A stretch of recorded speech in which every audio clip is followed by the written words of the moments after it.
The United States Supreme Court's historic decision to overturn the landmark Roe v. Wade ruling is sending shockwaves around the globe. Abortion legislation in the U.S. will now be determined at the state level, with nearly half the states set to either ban abortions outright or implement strict restrictions. In Israel, many said they were against the Supreme Court's decision. I think it's horrible. I think every woman should have a right to choose what to do with her body.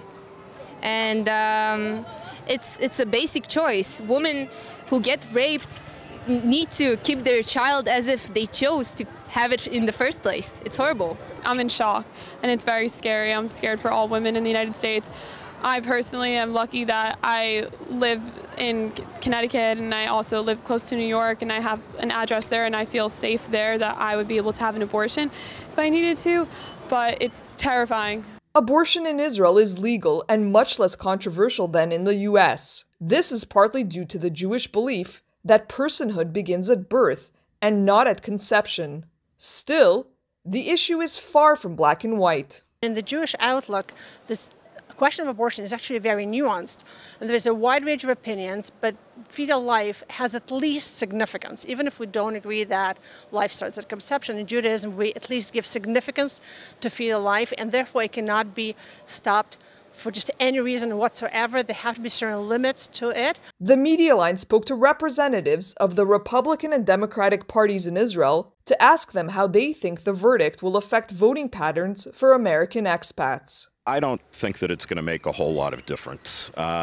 Maybe in the upcoming midterms a little bit, but I'm not even sure in which direction. Because if you start breaking down the polling on things, on an issue like abortion, you see that those who vote based on a candidate's abortion position, if that's their primary issue, they are primarily very pro-life. Approximately 75% of Americans living overseas vote Democrat.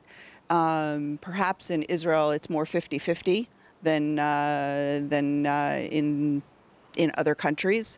But I think that the results of the overturning of Roe v. Wade, and now also the decision with respect to gun control, are going to make Americans living here in Israel think twice about what they're going to do with their vote. Even as America restricts abortion access, Israel is moving in the opposite direction. While Israeli law permits abortion, women must still go through a termination committee to get the procedure.